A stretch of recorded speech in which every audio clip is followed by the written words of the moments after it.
श्री राधे श्री राधे श्री राधे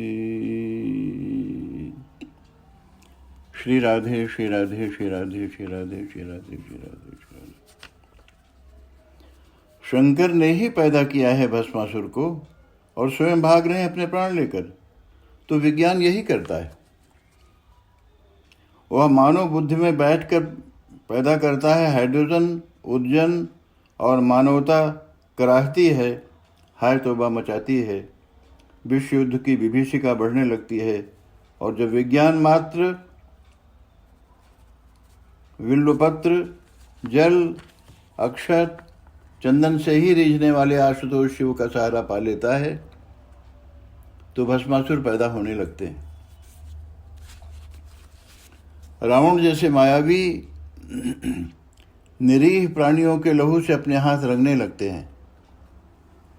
रावण शंकर से ही बल प्राप्त करता है और उन्हें ही उजाड़ता चलता है। वह चुनौती दे देता है, शंकर गुरु हैं, सीधे ललकारने में उसे संकोच है। अतः कैलाश उठाकर वह यह बता देना चाहता है कि गुरुदेव, मैं चाहूँ तो आसन सहित आपको भी उठाकर फेंक सकता हूँ। रावण अपने गुरु को, अपने ज्ञान विज्ञान के स्रोत को स्वयं ही समाप्त कर चराचर प्रकृति पर एकमात्र अधिकार पाना चाहता है। उसे यह सुनने में भी पीड़ा होती है कि उसके पास जो कुछ भी है वह शंकर की कृपा का फल है। व्यक्ति का उद्देश्य यदि मात्र धनार्जन है तो धन चाहे ब्याज से आए या अन्य स्रोतों से, धन तो धन है। रावण की शक्ति समृद्धि ब्याज की तरह बढ़ती है। रावण को एक भाई मिलता है, वह उससे भी भयंकर, पर उसकी दुर्बलता है प्रशंसा। प्रशंसा सुनने के लिए उसके कान कुंभ की तरह गहरे हैं। जितनी प्रशंसा की जाती है उसकी प्रशंसा सुनने की उसकी प्यास उतनी ही बढ़ती जाती है। इसीलिए तो कुंभकर्ण है। उसके कान कुंभ की तरह गहरे हैं, घड़े की तरह। रावण का एक उपेक्षित भाई भी है, बेचारा विभीषण। विभीषण सीधा सरल है, शांत है। धार्मिक होना ही उसका दोष है, तभी तो रावण की दृष्टि में उसका कोई मूल्य नहीं है। रावण के साथ लूटमार में वो नहीं जाता, रावण उससे नाराज भी रहता है। रावण का पुत्र है मेघनाद, उसकी गर्जना मेघ की तरह है। मात्र गर्जने वाला शक्तिहीन होता है। शक्तिशाली को ऊंचे स्वर में बोलने की आवश्यकता नहीं पड़ती, परंतु मेघनाद गरजता है। ऐसा पुत्र पाकर रावण भी उल्लसित है।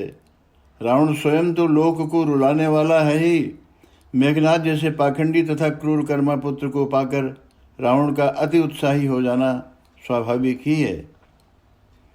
वह अपनी घोषणा के द्वारा मेघनाद को वीरों की प्रथम पंक्ति में स्थान देता है। इसके अतिरिक्त दुर्मुख, अकंपन, वज्रदत्त, धूमकेतु, अतिकाय आदि अनेक क्रूर कर्मा रावण के यहाँ पल रहे हैं। अपरिमित शक्ति है उसके पास, उसे तो शांत हो जाना चाहिए था, परंतु ऐसा नहीं होता। उसकी शक्ति परिपीड़न के लिए है। वह अपने समस्त सदस्यों को देख कर फूला नहीं समाता। लूटमार की योजनाएं बनने लगती हैं। दमन चक्र प्रारंभ हो जाता है। चारों ओर हाहाकार मच जाता है। बेचारे देवता रावण से लड़ना नहीं चाहते, लड़ सकते भी नहीं, परंतु भागकर भी उनके प्राण बचने कठिन हो जाते हैं। वह पूर्णतः पराजित हैं रावण के समक्ष, तो भी रावण उन्हें घेरता रहता है, गाली गलौज कर उन्हें उत्तेजित करता रहता है। वह स्वयं तो शांत रह सकता नहीं, देवताओं को भी शांत नहीं रहने देना चाहता। जब देवता उसकी पकड़ में नहीं आते तो उनको मारने की अति क्रूर योजना रावण तैयार करता है। देवताओं के भोजन के सभी मार्ग वह बंद कर देता है। उसका विश्वास है कि भूखे देवता स्वयं ही उसके चरणों पर नतमस्तक हो जाएंगे। फिर वह जिसे चाहेगा जीवन दान देगा, जिसे चाहेगा मार देगा। रावण की योजना सफल होती है। देव, यज्ञ, गंधर्व, किन्नर आदि समस्त शक्तियां रावण के पराक्रम के समक्ष झुक जाती हैं। अभी भी रावण को शांति नहीं। वो न केवल धर्म प्रतिकूल आचरण करता है, धर्म का समूलोन्मूलन करने का भी प्रयत्न करता है। आतंक, अत्याचार, बलात्कार से वसुंधरा कांप उठती है। रावण को चुनौती देने की क्षमता किसी में भी नहीं है। सदाचार, शालीनता, विनय, इनका कहीं नामो निशान नहीं। श्रद्धा केंद्रों पर प्रहार हुए, मंदिर टूटे और तीर्थ श्मशान बनने लगे। भजन पूजन पर प्रतिबंध लगा दिया गया। वैयक्तिक स्वतंत्रता पूरी तरह छिन गई। परम करुणा वात्सल्य भरा पृथ्वी का हृदय विदीर्ण हो गया। वह चीत्कार कर उठी। निस्संदेह रावण का ऐश्वर्य सर्वातिशायी है। उसके ज्ञान गरिमा के समक्ष सभी झुकते हैं। बड़ी बड़ी शक्तियां घुटना टेक देती हैं। ब्रह्मा रावण के यहाँ भयभीत होकर वेद पाठ करते हैं। गुरु होते हुए भी शंकर को कैलाश छोड़कर प्रतिदिन रावण को की पूजा स्वीकार करने के लिए आना पड़ता है। रावण मानता है समग्र शक्ति समृद्धि का वह स्वामी है। अब उसी की सत्ता है। वही प्रभु है, ईश्वर है, सर्वज्ञ है, सर्वशक्तिमान है। शंकर, ब्रह्मा, विष्णु को भी तिरस्कृत करने वाले रावण के लिए यह सोचना स्वाभाविक ही है। धरती की दूरी पार कर सागर तट पर पहुंचना सागर पार हो जाना नहीं है। बुद्धिवादी सागर तट तक तो पहुंच जाता है, पहुंच सकता है, पहुंच भी जाता है, परंतु कितना शील है, कितना शीतल है सागर, गहरा कितना है, कैसे रत्न है सागर में, सागर के पार क्या है। बुद्धिवादी को इन बातों से या तो लेना देना नहीं, और यदि है भी तो आगे बढ़ने का, गहरे डूबने का साहस ही नहीं है। साहस बुद्धि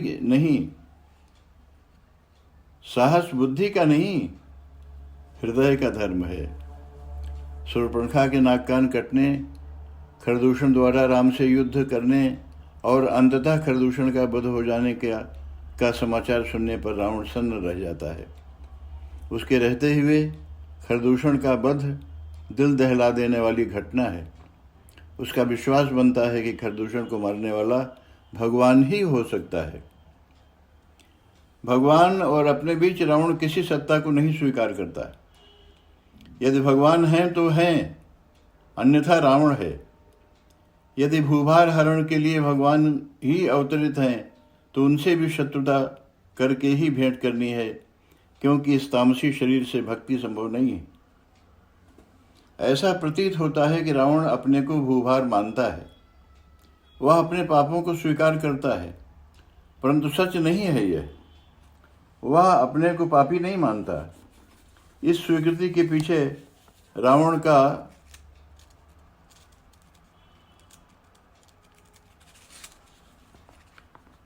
ये जो भाव है रावण का, इस स्वीकृति के पीछे रावण का अहंकार है। अनेक लोग कहते हैं मैं तो बहुत छोटा हूं, मैं तो बड़ा पापी हूं, परंतु ऐसा कहने वाले लोग बड़े ही कुशल कलाकार होते हैं, बड़े खतरनाक होते हैं। इस प्रकार के कथन में विनम्रता का या सरलता अहंकार पर बैठकर आती है। इस तरह की जो दृष्टि है, इस तरह का जो विचार है, उसमें विनम्रता का प्रदर्शन है। विनम्रता और सरलता आती भी है तो अहंकार पर बैठकर आती है। साधारण मनुष्य की तो बात ही क्या है, कभी कभी संत महात्माओं में भी इस प्रकार का अहंकार देखने में आता है। परंतु जिसकी यह सहज स्वीकृति है, जहाँ कोई कृत्रिमता नहीं है, उसे श्री राम सहज ही अपना बना लेते हैं। पाप की स्वीकृति के पश्चात कोई पापी नहीं होता। निर्मल निश्चल भाव से प्रभु के समक्ष प्रस्तुत होते ही अंतःकरण निष्पाप हो जाता है।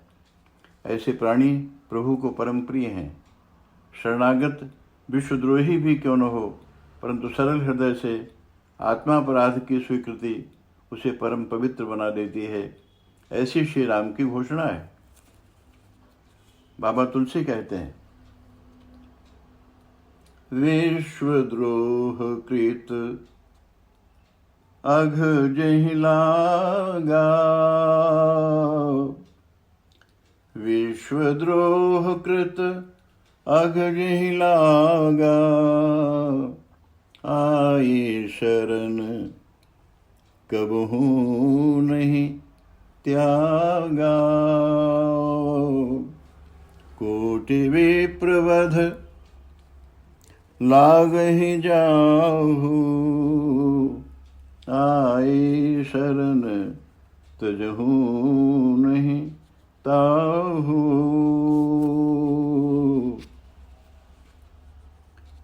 राम के सम्मुख होते ही विभीषण लंकेश का भाई नहीं लंकापति बन जाता है। राम विभीषण को रावण द्वारा निष्कासित पदच्युत हीन व्यक्तित्व न मानकर साक्षात लंकापति के रूप में स्वीकार करते हैं। विभीषण की विवशता का राम दोहन नहीं करते, कुशल समाचार पूछते हैं। विभीषण को अपने तामसी शरीर की चिंता है। श्री राम विभीषण को आश्वस्त करते हैं, मित्र, राम दरबार में उपस्थित होकर भी तुम अपने को निशाचर वंशी रावण का भाई क्यों मानते हो? तामसी भाई क्या राम दरबार में आ सकता है? और जो आ गया है वह अभी भी निशाचर वंश का है क्या? वह तो अब राम का हो गया। ऐसे सज्जनों को राम अपने हृदय में उसी प्रकार संभाल कर रखते हैं जैसे लोभी अपने धन को संभाल कर रखता है, बार बार उसे टटोलता रहता है। श्री राम कहते हैं, तुम जैसे संतों के लिए ही तो मुझे शरीर धारण कर शरीर लीला करनी पड़ती है। श्री राधे, श्री राधे, श्री राधे, श्री राधे, श्री राधे, श्री राधे, श्री राधे।